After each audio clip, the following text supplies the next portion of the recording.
বন্ধুরা, আশা করি আপনার সবাই ভালো আছেন। আজকে একটা বন্ধুর বাগানে এসেছিলাম। ও কেমন স্ট্রবেরি করেছে তাই দেখতে। মোটামুটি টুকটাক ফল এসছে, গাছও খুব একটা বড় করতে পারেনি। এই আজকে হচ্ছে ফেব্রুয়ারি মাসের 2 তারিখ। গাছে ফল নামছে দেখছি, এগুলো জমজ ফল। গাছে খাবারের প্রচুর ঘাটতি আছে, গাছে খুব একটা জোরও নেই। এটা সম্ভবত মনে হচ্ছে সাপ অ্যান্টাকল স্প্রে দিয়েছে, গাছের খাবারের ঘাটতি আছে। আপনারা যারা এই সময় স্ট্রবেরি গাছ আছে তারা চেষ্টা করবেন এই সময় ফসফরাস পটাশ জাতীয় খাবার দেওয়া। আর যদি বাড়িতে আপনার পিজিআর থাকে, পিজিআর দিতে পারেন। পিজিআরও গাছ ভালো নেয়। আপনার প্রাণিফিক্স অথবা স্যাপটন অথবা আপনার মিরাকুলান দিতে পারেন 15 দিন অন্তর অন্তর। এবং যদি বাড়িতে আপনার 05234 থাকে, এটা আপনার সপ্তাহে একবার করে দিতে পারেন। এটার ডোজ হচ্ছে লিটারে 5 থেকে 7 গ্রাম করে।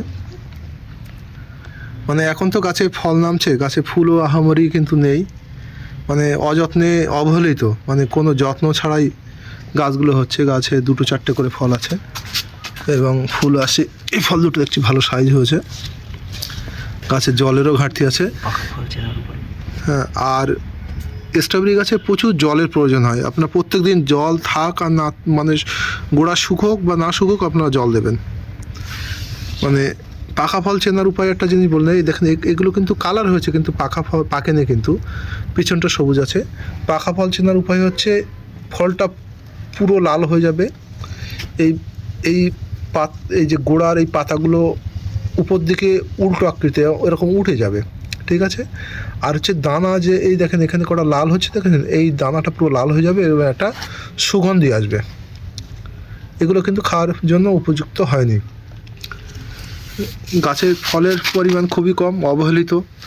আমার বন্ধুটা বলছে খুব একটা যত্ন নিতে পারে না। এ দেখেন এগুলো পাখিতে খেয়ে গিয়েছে, এই একটা সমস্যা আছে।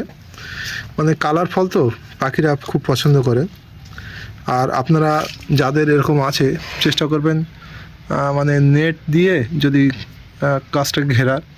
এবং এই দেখেন এই পাখিতে খেয়ে পড়ে আছে এক টুকরো, এসব ফল আসছে। মানে আমার বন্ধুটা যে গাছ লাগিয়েছে ওর খাওয়ার ফলটা হয়ে যাবে, কিন্তু অপর্যাপ্ত ফল যে সেটা হবে না। আর গাছটার আরও একটা দরকার, সেটা হচ্ছে পাতা ছাঁটাই। গাছে একদম টপগুলো পুরো আটকে গিয়েছে। মানে এই দেখেন এইসব পুরুষ্ট পাতা, এই পাতাগুলোকে কেটে ফেলে দিতে হবে। গাছটাকে ছাঁটাই করে গাছটাকে এই ফুল বেরোনোর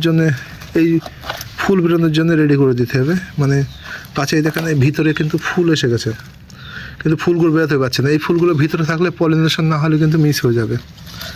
আর এই সময় রোগবালাই বলতে আপনার একটা জিনিস খেয়াল রাখতে হবে, লেদা পোকার সমস্যা হতে পারে। লেদা পোকা, জাপ পোকা। লেদা পোকার তেল আপনার লেদা পোকার মার্কেট থেকে যে কোনো তেল দিয়ে লেদা পোকা দিতে পারেন। আর আরেকটা সমস্যা আছে, এই দেখেন এই যে এটা ছত্রাকনাশক কিছু স্প্রে করবেন।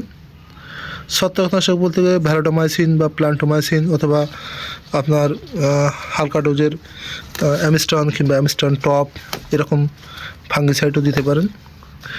আর আরেকটা জিনিস বলি, এরকম কিছু গাছ আছে যেগুলো দেখেন পাতা কুকচে গিয়েছে, মাঝখানটার মানে যেখান থেকে আমরা ফুল ফল বেরোয় কিছু নেই, সেরকম গাছগুলো কিন্তু ফল হবে না, সে গাছগুলো নষ্ট হয়ে যায়। এই গাছগুলো সব এখন দরকার হচ্ছে পাতা ছাঁটাই। যে পাতাগুলো পুষ্ট হয়ে গেছে, পাতার সাইড পুড়ে পুড়ে গেছে, এই দেখেন ফুলগুলো, এই ফলগুলো যদি বের করে দিতে পারে তাহলে কিন্তু এই দেখেন সব ফুল এসে গেছে। এইগুলোকে একটু খেয়াল রাখতে হবে।